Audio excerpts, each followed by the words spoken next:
Olá a todos e sejam muito bem-vindos de volta aqui ao canal para um novo episódio da série Solved. O meu nome é Joana Pratas e hoje trago-vos então o caso do Kurt Cobain.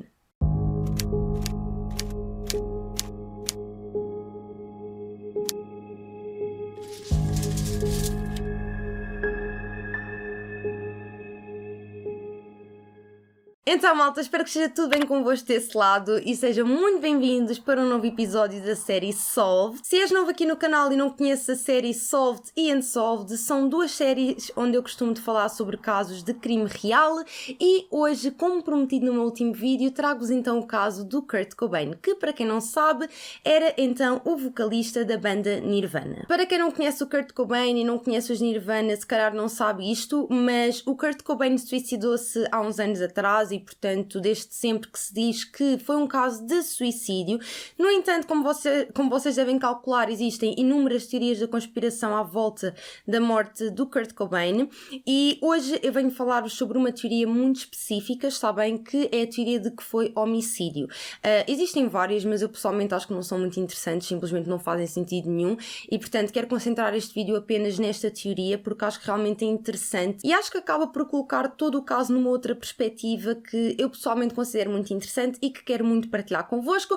Portanto, espero muito que vocês gostem deste vídeo, malta, e bora lá então começar. Tudo começou então no dia 8 de abril de 1994, quando o corpo do Kurt Cobain foi encontrado dentro da sua própria casa, no bairro de Danny Blaine, em Seattle. Mas quem é que era o Kurt Cobain? O Kurt Cobain nasceu então no dia 20 de fevereiro de 1967 e era conhecido por ser o vocalista, compositor e músico da banda Nirvana. O single que os tornou famosos era uma música que se chamava Smells Like Teen Spirit, que fazia parte do segundo álbum da banda, que era então o álbum Nevermind. O Kurt nasceu em Aberdeen, em Washington, e era filho de Wendy e Donald Cobain. O Kurt foi então criado pelos seus pais e eles não eram ricos, mas também não eram pobres, não é? Portanto, eles faziam parte de uma classe trabalhadora. Durante a sua infância, o Kurt era descrito como uma criança muito feliz e muito criativa. Ele desde pequenino que adorava música, adorava desenhar, ele fazia imensos desenhos e portanto o quarto dele estava todo cheio de pósteres e assim de coisas que ele fazia e é engraçado porque realmente a música desde sempre teve uma presença muito grande na sua vida. Ele muitas das vezes ficava com a sua tia, que era uma pessoa que também estava muito envolvida na música, ela inclusive já tinha tido várias bandas. Segundo a sua tia, ele começou a cantar aos 2 anos de idade e aos 4 anos ele começou a cantar e a tocar piano ao mesmo tempo. E desde muito novo ele ouvia e inspirava-se em artistas como os Ramones, como os Beatles, tanto que ele adorava cantar a música Hey Jude dos Beatles. Apesar do Kurt ser uma criança bastante feliz e bastante descontraída, tudo mudou em fevereiro de 1976. Nesta altura o Kurt tinha apenas 9 anos de idade e realmente houve aqui algo que mudou drasticamente a sua vida e que realmente o marcou muito, que foi então o divórcio dos seus pais. Portanto, nesta altura a mãe do Kurt pediu o divórcio ao seu pai, não é? Ao seu marido, neste caso, ao pai do Kurt, e eles divorciaram-se. Isto foi algo que realmente mudou muito o comportamento do Kurt, porque a partir desta altura ele começou a ficar muito mais rebelde e começou a dar realmente muitos problemas. E eu não quero estar a aprofundar isto demasiado neste vídeo, senão o vídeo vai ficar gigante, mas de uma forma bastante resumida, o que acabou por acontecer foi que na altura a mãe do Kurt teve um namorado e acho que a relação também era um bocado complicada porque o Kurt inclusivamente assistiu uma vez a esse homem bater na sua mãe e portanto ele não gostava nada disso e por outro lado o pai do Kurt voltou a casar e teve mais filhos com essa pessoa com quem ele casou, que era a Jenny, se não me engano, e portanto o que acabou por acontecer foi que o Kurt andava sempre de um lado para o outro. Portanto ele tentou viver com a mãe, mas não resultou. Ele eventualmente teve a custódia total do lado do pai e ao início estava a correr tudo bem, mas depois também não resultou e então ele já nem vivia com o pai, já nem vivia com a mãe e começou a viver em casa de vários amigos. Houve um amigo dele que eu recordo que ele passou vários anos a viver lá na casa desse amigo dele, mas pronto, isto para dizer que basicamente ele andou sempre de um lado para o outro e sentia-se bastante deslocado, por assim dizer, e foi durante essa altura, na sua adolescência, que o Kurt começou a consumir erva e portanto foi assim o primeiro contacto que ele teve com drogas. No entanto, entanto não passava daí, ok, ele fumava erva de vez em quando, mas nada de muito pesado. Eu estou a dizer isto, vocês já vão perceber o porquê de eu estar a referir isto, e foi realmente nesta altura em que ele começou a ganhar ainda mais interesse pela música.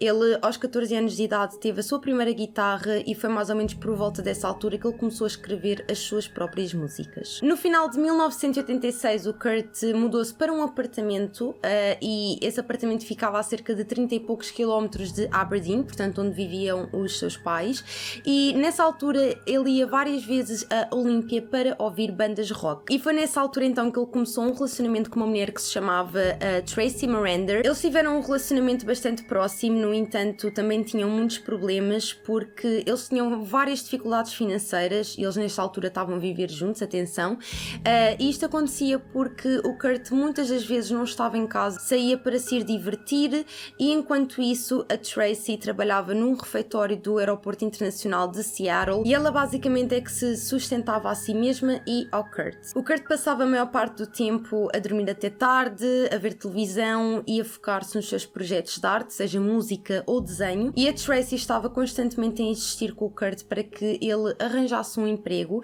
e na verdade foi daí que surgiu a música About a Girl dos Nirvana, que é uma música que eu adoro, e na verdade essa música foi realmente inspirada na Tracy e nessa altura que eles estavam a viver. Mas como eu já vos tinha dito anteriormente, foi realmente aos 14 anos de idade que o Kurt Cobain recebeu a sua primeira guitarra elétrica, e foi nessa altura que ele começou a tocar vários covers de bandas como AC/DC, e mais tarde começou então a escrever as suas próprias músicas. E durante o ensino básico o Kurt conheceu então um homem que se chamava Chris Novoselic, e a mãe do Chris era dona de um salão de beleza, e eles os dois começaram a ensaiar na sala que ficava no último andar desse prédio, e foi então aí que eles acabaram por formar uma banda que mais tarde resultaria nos Nirvana. O início da carreira dos Nirvana não foi propriamente fácil, porque eles ao início tinham muita dificuldade em atrair grandes multidões. Nos primeiros anos em que eles tocaram juntos, eles não tinham um baterista certo, portanto eles tiveram vários bateristas, até que eventualmente tiveram então o Chad Channing, com o qual resultou então o álbum Bleach em 1989. Ainda assim o Kurt não estava muito satisfeito com o estilo do Chad, e então eles continuaram à procura de um baterista substituto, e foi então quando eles encontraram o Dave Grohl. E o Dave Grohl ficou então o baterista definitivo, por assim dizer, dos Nirvana, e para quem não sabe, o Dave Grohl é também um dos membros da banda Foo Fighters. E foi então já com o Dave que em 1991 os Nirvana lançaram o seu álbum que se chama Nevermind, que foi um grande sucesso no mundo inteiro. No dia 12 de janeiro de 1990, o Kurt Cobain conheceu então uma mulher que se chama Courtney Love. Eles conheceram-se então em Portland, e na altura tanto um como o outro não tinham assim bandas de muito sucesso, não eram conhecidas, e é curioso porque inicialmente o Kurt não queria nada com a Courtney Love, muito pelo contrário, ele ignorou todo o tipo de tentativas que ela fez para estar com ele. Seja como for, eventualmente as coisas lá desenrolaram e o Kurt ficou completamente louco pela Courtney. Para quem conhece o Kurt Cobain e conhece os Nirvana, claro que conhecem também a Courtney Love, mas só para dar aqui algum contexto para quem não conhece, basicamente a relação do Kurt e da Courtney era uma relação muito tóxica, e toda a gente sabe disso, toda a gente sabia disso, e foi realmente a partir do momento em que o Kurt começou a estar com a Courtney que ele começou a entrar pelo mundo das drogas pesadas, mais concretamente heroína, era isso que ele consumia com ela, e a partir desse momento foi um caminho sem volta, por assim dizer, porque se vocês forem ver, eu vou deixar na caixa de descrição alguns documentários, ok, sobre o Kurt, e se vocês virem esses documentários existem vários clipes da Courtney e do Kurt juntos, completamente drogados, e é realmente triste ver isso. Eles viviam em condições horríveis e não tinham necessidade nenhuma disso, e é realmente muito degradante ver o estado em que eles costumavam de estar. Seja como for, eles gostavam mesmo muito um do outro, e foi então no dia 24 de fevereiro de 1992 que a Courtney e o Kurt se casaram na praia de Waikiki, no Havaí. A Courtney usou um vestido de cetim renda que tinha sido usado pela atriz Frances Farmer e o Kurt, na verdade, casou-se com um pijama verde porque ele tinha sido muito preguiçoso para vestir um smoking. E mais tarde eles tiveram então uma filha em conjunto que se chama Frances Cobain. E antes de passarmos ao dia em que o corpo do Kurt foi encontrado, acho importante dar realmente aqui algum contexto sobre a saúde física e mental do Kurt, ok? Portanto, durante muitos anos o Kurt sofria com dores no estômago e há quem diga até que o Kurt consumia droga porque era a única forma de ele não sentir essas dores, porque eram dores realmente muito fortes. Seja como for, mais tarde ele realmente encontrou um médico que o conseguiu ajudar e a partir desse momento ele deixou de ter dores. Inclusive existem entrevistas do Kurt a dizer isso, porque realmente era uma coisa que influenciava mesmo muito a sua vida. E como eu já vos tinha dito, durante a sua adolescência o Kurt começou a consumir erva, ok? E mais tarde isso realmente desenvolveu-se para drogas muito mais pesadas, que no caso do Kurt era então a heroína. E era realmente um vício muito grande que o Kurt tinha. Como eu já vos disse, existem vários vídeos disso, e isso realmente começou a mexer muito com a sua vida. Inclusive ele e a Courtney chegou a uma altura em que, quando estavam com a sua filha, com a Frances, que a Frances foi levada pela Segurança Social porque eles não tinham condições para tomar conta dela. Mais tarde eles conseguiram recuperar a filha, mas realmente é mesmo triste vocês irem ver vídeos deles enquanto família. Há ali coisas que simplesmente metem muita confusão, sabem? E houve muita controvérsia quando a Courtney esteve grávida, andavam a sair notícias nas revistas de que a Courtney continuava a consumir enquanto estava grávida, e portanto houve assim muita controvérsia à volta do Kurt, da Courtney e da bebé que eles iam ter e do mundo das drogas. Portanto, se vocês forem ver um bocadinho mais sobre isso, vão encontrar muita informação. Para além disto tudo, existia também uma forte ideia de que o Kurt sofria de depressão e ele próprio mencionou isso várias vezes. Até uma prima do Kurt chegou a dizer que existe um historial na família de suicídio e de depressão e, portanto, acho importante referir isto, ok? E foi então no dia 8 de abril de 1994 que o corpo do Kurt Cobain foi encontrado dentro da sua casa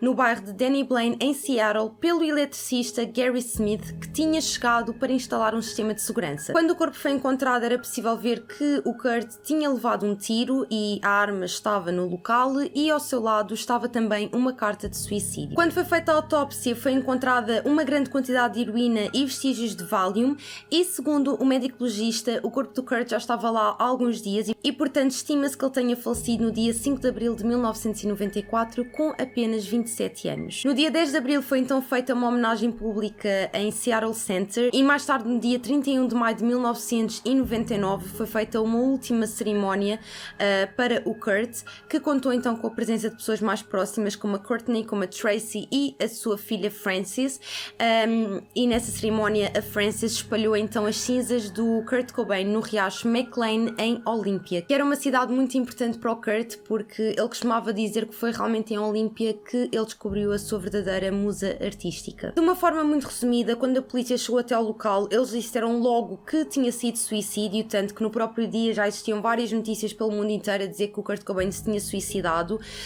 e na verdade a mídia não se portou muito bem porque houve muita coisa que a mídia espalhou que não era verdade, como por exemplo o facto do BI do Kurt Cobain estar em cima dele. Disseram que ele é que tinha colocado ali o BI para conseguirem identificá-lo e isso não é de todo verdade. Quem fez isso foi a polícia. A polícia colocou ali o BI para tirar fotografias, ok, para identificar o Kurt, não foi o Kurt. Portanto, houve várias coisas ao longo do início da investigação e da mídia envolvida que aquilo não era totalmente verdade, está bem? E então, basicamente, a polícia disse logo que tinha sido suicídio e eu já vou falar sobre isso um bocadinho melhor mais à frente, mas acho importante, antes de chegar a essa parte, dar-vos algum contexto sobre o que foram os dias do Kurt Cobain antes dele falecer. No dia 2 de março de 1994, o Kurt viajou para Roma para começar um tratamento porque no dia anterior ele tinha sido diagnosticado com bronquite bronquite e laringite, e então ele ia começar esse tratamento em Roma, e foi no dia 3 de março que ele se encontrou com a Courtney lá em Roma. E este episódio é bastante conhecido, a Courtney fala muito sobre isto, e aparece em quase todos os documentários que eu já vi, que foi então o facto de, na manhã seguinte, a Courtney acordou e apercebeu-se de que o Kurt tinha tido uma overdose derivado de uma combinação de champanhe e roipinol. Ele foi imediatamente levado para o hospital, ok, e ele ficou lá a recuperar, e só passado 5 dias é que ele teve alta e voltou para Seattle. Porquê que este episódio é tão importante? É super importante porque a Courtney diz mais tarde que esta foi a primeira tentativa de suicídio do Kurt, ok? No entanto, não existe de todo evidências disso, mas ela costuma dizer isso à imprensa. Passado algum tempo, portanto no dia 18 de março, a Courtney telefonou para a polícia a dizer que o Kurt era um suicida e que ele se tinha trancado num quarto com uma arma. E realmente, quando a polícia chegou até ao local, eles encontraram o Kurt com uma arma e com imensos comprimidos. No entanto, o Kurt disse que ele não queria cometer suicídio, ele simplesmente se tinha trancado no quarto para não levar com a Courtney. No dia 25 de março, a Courtney organizou toda uma intervenção sobre o uso de drogas do Kurt, e foi então no dia 30 de março que o Kurt entrou para um centro de reabilitação em Los Angeles. Acho importante referir que, e obviamente mantenham em mente, não é que 30 de março foi apenas uns dias antes do corpo do Kurt ter sido encontrado, não é? Os amigos do Kurt, que quando iam visitá-lo ao centro de reabilitação, dizem que ele estava super feliz, não estava de todo com pensamentos suicidas, não parecia estar depressivo, parecia estar feliz e entusiasmado para se recuperar, porque ele realmente amava muito a sua filha, e chegou uma altura em que ele decidiu que tinha mesmo que mudar por ela, apesar de ele já ter passado por isso antes, porque já tinha havido vezes em que ele queria parar de consumir, mas pronto, como vocês sabem, não é fácil sair desse mundo, não é? Mas ele estava realmente numa fase em que se sentia melhor e que se sentia motivado para tomar conta da sua filha. No entanto, houve uma noite em que o Kurt decidiu fugir do centro de reabilitação e, portanto, ele simplesmente saltou o muro, apanhou um táxi e voou de Los Angeles para Seattle. E ao longo dos dias 2 e 3 de abril, o Kurt foi visto em várias localidades de Seattle, mas a maioria dos seus amigos e familiares não fazia a mínima ideia de onde é que ele estava. E foi por essa razão que no dia 3 de abril a Courtney contactou então um detetive privado que se chamava Tom Grant e contratou-o para encontrar o Kurt. E este detetive, o Tom Grant, é na verdade o grande responsável por toda a teoria de homicídio que existe à volta do caso do Kurt Cobain, porque ele foi então contratado pela Courtney para encontrar o Kurt, e houve várias coisas que aconteceram durante estes dias até ao dia 8, portanto até ao dia em que o corpo do Kurt foi encontrado, e ele notou que existiam coisas realmente muito, muito estranhas em relação à morte do Kurt, e portanto o Tom Grant acredita até aos dias de hoje que a Courtney está envolvida na morte do Kurt, e vou explicar-vos já o porquê. Antes de mais, o Tom Grant achou desde o início o comportamento da Courtney muito estranho, porque ele foi contratado pela Courtney para encontrar o Kurt, e o objetivo da Courtney era que o Kurt voltasse ao centro de reabilitação, ok? E portanto durante esses dias o Tom esteve à procura do Kurt, mas ele achava estranho certas coisas que a Courtney dizia, e uma delas era, por exemplo, a questão do cartão de crédito, porque a Courtney disse ao Tom para cancelar o cartão de crédito do Kurt. E ela disse ao Tom que queria cancelar o cartão de crédito do Kurt porque seria mais fácil encontrá-lo dessa forma. No entanto, isso não faz sentido nenhum, ou melhor, não fez sentido nenhum para o Tom na altura, porque ele dizia que era muito mais fácil conseguir encontrá-lo estando o cartão de crédito ativo, obviamente por causa da questão da localização, certo? Mas ela dizia que não e pediu-lhe realmente para cancelar o cartão de crédito. Outra razão que leva o Tom Grant a acreditar que foi homicídio foi o nível de heroína encontrado no sangue do Kurt quando ele foi encontrado, portanto quando se fez a autópsia, porque na verdade o nível de heroína era 3 vezes uma dose letal, mesmo para um grande viciado em heroína. E esta questão da heroína é bastante controversa, porque o Tom Grant acha que devido ao nível de heroína que ele tinha no seu corpo, que ele nunca iria conseguir puxar o gatilho, ok? Não ia ter forças para isso. No entanto, existem vários especialistas que também dizem que é possível que ele o tenha feito devido ao facto de ter criado uma certa imunidade à heroína, por já ser uma pessoa que consumia muito e que já estava habituado. Mas pronto, é uma coisa que realmente causa muita controvérsia, porque existem especialistas de um lado a dizer isso, existem especialistas do outro lado a dizer que era completamente impossível ele conseguir puxar o gatilho com aquele nível de heroína, e portanto é uma questão muito controversa, mas Seja como for, acho bastante interessante, porque de facto é um bocado estranho acreditar que uma pessoa que tenha 3 doses letais de heroína tivesse tido a capacidade de puxar o gatilho, mas pronto, fica só aqui esta nota. E basicamente a teoria dele é que a heroína foi apenas uma tentativa para incapacitar o Kurt enquanto o seu verdadeiro assassino estava então a dar-lhe um tiro. Outro ponto muito importante é a carta de suicídio que foi encontrada ao lado do corpo do Kurt, e o Tom Grant não acredita que a carta tenha sido totalmente escrita pelo Kurt Cobain.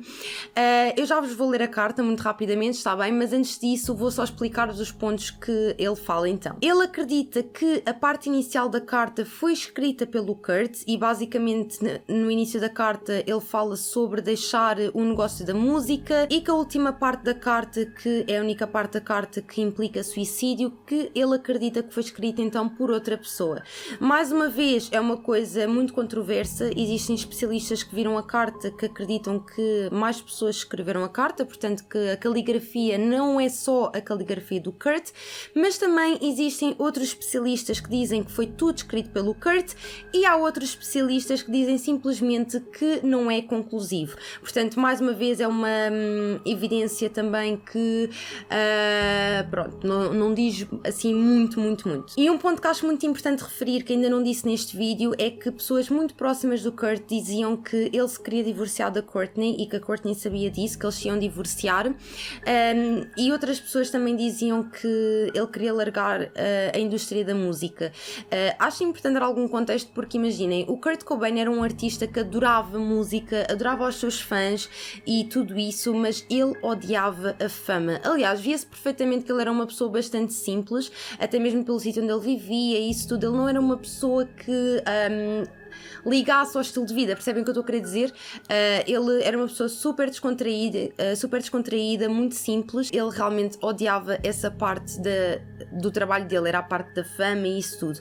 O mesmo já não se pode dizer em relação à Courtney Love, porque ela gostava de viver num certo estatuto, não é? E aliás, uma coisa que a irritava imenso era o facto do Kurt ter muito mais sucesso do que ela. Vou só então muito rapidamente ler-vos a carta de suicídio. Falando como um simples experiente que obviamente preferia ser um efeminado infantil e chorão, este bilhete deve ser fácil de entender. Todas as advertências dadas nas aulas de punk rock ao longo dos anos, desde a minha primeira introdução, digamos assim, ética envolvendo independência e o abraçar da sua comunidade, provaram ser verdadeiras. Há muitos anos que eu não sinto excitação ao ouvir ou fazer música, bem como ler e escrever. A minha culpa por isso é indescritível em palavras. Por exemplo, quando estou atrás do palco, as luzes apagam-se e o ruído ensurdecedor da multidão começa. Nada me afetava do jeito que afetava Freddie Mercury, que costumava amar e deliciava-se com o amor e adoração da multidão, o que é uma coisa que totalmente admiro e invejo. O facto é que não consigo enganar-vos, nenhum de vocês. Simplesmente não é justo para vocês e para mim. O pior crime que posso imaginar seria enganar as pessoas sendo falso e fingindo que me estou a divertir a 100%. Às vezes eu acho que deveria acionar um despertador antes de entrar no palco. Tentei tudo o que estava ao meu alcance para gostar disto, e eu gosto, Deus, acreditem, eu gosto, mas não o suficiente. Agrada-me o facto de que eu e nós atingimos e divertimos uma imensidão de gente. Devo ser um daqueles narcisistas que só dá valor às coisas depois de elas desaparecerem. Eu sou sensível demais. Preciso ficar um pouco dormente para ter de volta o entusiasmo que eu tinha quando era criança. Nas nossas últimas 3 tours tive um reconhecimento por parte de todas as pessoas que conheci pessoalmente e dos fãs da nossa música, mas ainda não consigo superar a frustração, a culpa e a empatia que tenho por todos. Existe o bom em todos nós e acho que eu simplesmente amo demasiado as pessoas, tanto que chego a sentir-me mal.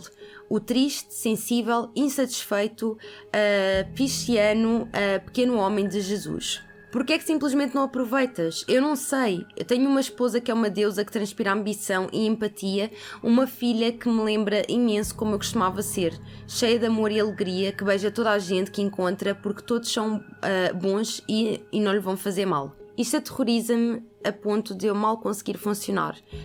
Não posso suportar a ideia da Frances se tornar uma pessoa triste, autodestrutiva e uma mórbida roqueira como eu. Eu tive muito mesmo, e sou grato por isso, mas desde os 7 anos de idade passei a ter ódio de todos os humanos em geral, apenas porque parece muito fácil relacionarem-se e ter empatia, apenas porque eu amo e sinto imenso por toda a gente, acho eu. Obrigado do fundo do meu nauseado estômago que queimam pelas suas cartas e pela preocupação ao longo dos anos. Eu sou mesmo um bebê errático e triste, não tenho mais paixão, então lembrem-se que é melhor queimar do que apagar aos poucos. Paz, amor, empatia. Kurt Cobain. Frances e Courtney, estarei no vosso altar. Por favor, segue em frente, Courtney, pela Frances, pela vida dela que vai ser bem mais feliz sem mim. Eu amo-te, eu amo-te. E por fim, outra coisa que também contribui para a teoria do homicídio do Tom Grant foi o facto de não terem sido encontradas impressões digitais na arma. E de uma forma muito resumida, malta, esta é então a teoria do homicídio do Tom Grant que existe em relação à morte do Kurt Cobain.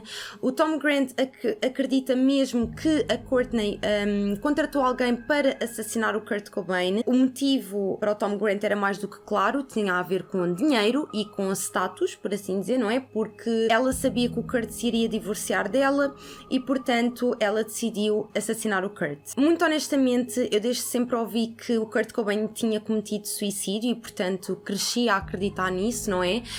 Não digo que não acredito atualmente, mas realmente existem muitas coisas que acho estranhas e com isto também não quero dizer que acho que foi a Courtney que o assassinou de todo, mas existem realmente coisas que aconteceram ao longo da investigação que eu acho muito, muito incorretas, como, por exemplo, quando a polícia encontrou o corpo do Kurt Cobain, porque eles automaticamente assumiram que tinha sido suicídio e eu acho isso muito injusto porque eles basicamente disseram logo isso e trataram todo o caso como se fosse suicídio, tanto que o corpo do Kurt foi logo cremado passado 6 dias, logo a seguir à autópsia, e acho estranho terem dito logo que era suicídio, tendo em conta que a própria polícia disse que a arma não tinha impressões digitais.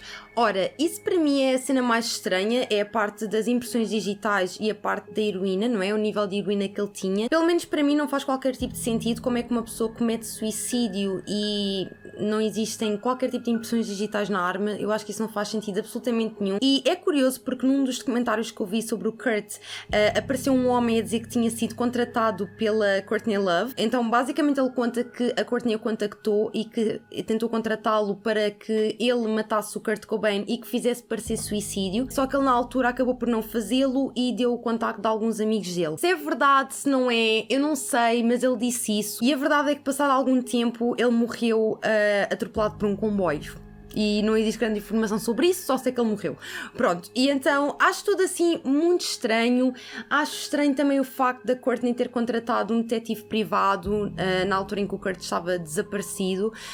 Não sei, acho tudo muito sketchy. Sabem? Eu sinto que falei do caso de uma forma muito resumida, não consegui falar sobre tudo com muito pormenor, mas pronto, eu também não quero que este vídeo fique gigante, portanto aconselho-vos muito a ver estes documentários. E outra coisa que também vos quero dizer é, vejam também sobre a arma, porque existem também muitos vídeos e muitas pessoas que falam sobre a questão da arma, da posição da arma e que seria impossível o Kurt dar um tiro a si mesmo na posição em que a arma foi encontrada. Portanto também existe toda uma teoria sobre isso que eu não aprofundei muito neste vídeo, mas também vos aconselho muito a ver. Seja como for, espero que vocês tenham gostado. Não se esqueçam de dar a vossa opinião nos comentários, digam-me o que é que vocês acham, se acham que foi a Courtney, se acham que foi suicídio. Tenho muita curiosidade em saber isso. Não se esqueçam, claro, também de subscrever ao canal se gostam da série Solved e de deixarem o vosso grande like e por fim de ativarem as notificações. E é isso, malta, um grande beijinho para quem está a assistir e vejo-vos então no meu próximo vídeo. Beijinhos!